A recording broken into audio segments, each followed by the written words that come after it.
বৈষম্যবিরোধী ছাত্র আন্দোলনে আহত ছাত্র এবং অন্যান্য পেশার যারাই আছে সবাইকে বিনামূল্যে চিকিৎসা দিচ্ছি।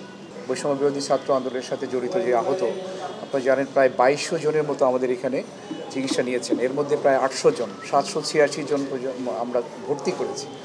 এই ভর্তি রোগীদের খরচ বেয়ার করা মানে আপনারা জানেন যে সরকারি হাসপাতালে সকল ওষুধপত্র বা যেসব মেডিকেল আইটেম দরকার সব সাপ্লাই থাকে না। তো এগুলো ওনাদেরকে ফ্রি অফ কস্ট চিকিৎসা দেওয়ার একটা সংকট ছিল, আমরা সেটা কাটিয়ে উঠেছি। আমরা আমাদের একটা ফান্ড রেজ করেছি এবং সেই ফান্ড থেকে আমরা এই মানে বৈষম্যবিরোধী ছাত্র আন্দোলনে আহত ছাত্র এবং অন্যান্য পেশার যারাই আছে সবাইকে বিনামূল্যে চিকিৎসা দিচ্ছি। এটা কি স্বেচ্ছাপ্রণোদিত ফান্ড নাকি যে স্বেচ্ছাপ্রণোদিত ফান্ড? আচ্ছা, আইসিইউতে এখন ক্রিটিক্যাল সহ কতজন গুলিবিদ্ধ বা এই বৈষম্য বিরোধী সংঘর্ষে ভর্তি আছে? আইসিইউতে 9 জন আছে এই মুহূর্তে। এর মধ্যে যারা আইসিইউতে থাকে দ্যাট মিনস তারা সবাই ক্রিটিক্যাল, তবে এর মধ্যে 2-3 জন বেশি খারাপ। আমি কাল রাতেই তাদের দেখতে গিয়েছিলাম। টাঙ্গাইল থেকে একটা ছেলে আছে, সে খুবই খারাপ অবস্থায় আছে। আরও 2 জন দেখলাম বেশি খারাপ।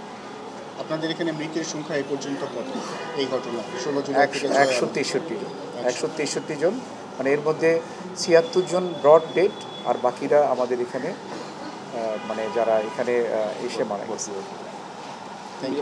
আহত কতজন আছে এই মুহূর্তে? 163 জন ভর্তি আছে, মানে 163 জন আমাদের এই হাসপাতালে এখনও ভর্তি পাচ্ছে আইসিইউ সহ। মানে আমাদের এখানে কিন্তু রুগীর সংখ্যা হয়তো আরও কমতো, কিন্তু এখন আমাদের কিন্তু অনেকে রেফার্ড হয়ে আসছে বিভিন্ন হাসপাতাল থেকে, ঢাকা এবং ঢাকার বাইরে থেকে অনেকে রেফার্ড হয়েও আমাদের হাসপাতালে আসছে। এখানে কিছু বিচ্ছিন্ন ঘটনা আছে, যেমন চুরি হচ্ছে, রোগীর স্বজনদের মোবাইল এটা সেটা হারিয়ে যাচ্ছে।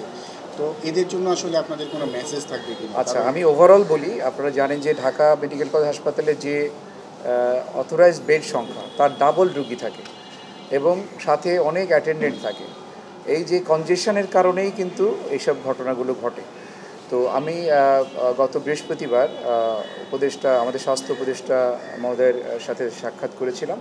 তো এই পরিস্থিতির উত্তরণের জন্য কি কি করা যায় উনি আমাকে বলেছেন এবং সেই অনুযায়ী আমরা পদক্ষেপ নিচ্ছি। যেমন আজকে আমাদের এখানে একটা, আপনারা জানেন যে অনেকগুলো অ্যাম্বুলেন্স এই হাসপাতালের ভিতরে থাকে। তো এরা আমাদের সব জায়গাগুলো দখল করে থাকে। আমি দীর্ঘদিন ধরে এদের সাথে কাজ করছি এবং আজকে আমি তাদের টাইম দিয়েছি যে আজকের মধ্যে তাদেরকে এই হাসপাতাল ছেড়ে যেতে হবে, এটা একটা।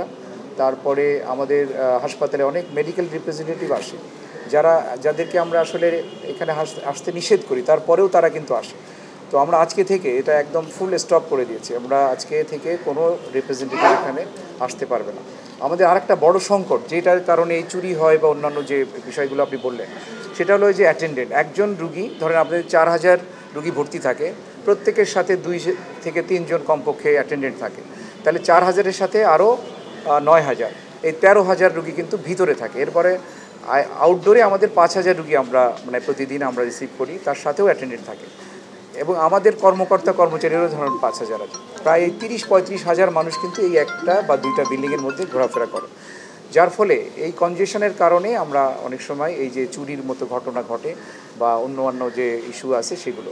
তো আমরা মানে আজকে থেকে নতুনভাবে আমরা শুরু করতে চাই আপনাদের সহযোগিতায়। এবং এই যে অ্যাম্বুলেন্স বের করার জন্য আমি আমার আর্মির টিমকে আসতে বলেছি, একজন অফিসারের নেতৃত্বে আসছে। আমি এখন এই যে আপনারা যাওয়ার পরে আমি তাদের সাথে নিয়ে এই অ্যাম্বুলেন্স উচ্ছেদ অভিযানে নামব। এখন পর্যন্ত বেওয়ারিশ কোনো লাশ আছে কিনা এবং আঞ্জুমান মফিদুলে আপনারা কি কোনো লাশ দিয়েছেন কিনা এই ঘটনা? অ্যাকচুয়ালি আঞ্জুমান মফিদুল ইসলামকে আমরা কোনো লাশ সরাসরি দিই না, এটা আমরা পুলিশকে হস্তান্তর করি। অজানার থাকলে পুলিশ এটা প্রসেস করে, যদি তারা আইডেন্টিফাই না করতে পারে তারা কিছুদিন রেখে তাদের নিয়ম অনুযায়ী আঞ্জুমান মফিদুল ইসলাম দেয়। আমরা কোনো লাশ পুলিশকে মানে আঞ্জুমান মফিদুল ইসলাম দিই নাই। কোনো বেওয়ারিশ লাশ কি আছে? এই মুহূর্তে একজন আছে, একটা আছে। নারী না পুরুষ? পুরুষ। একজনের এরকম নাম লেখা আছে কিন্তু তাকে কেউ নিতে আসছে না।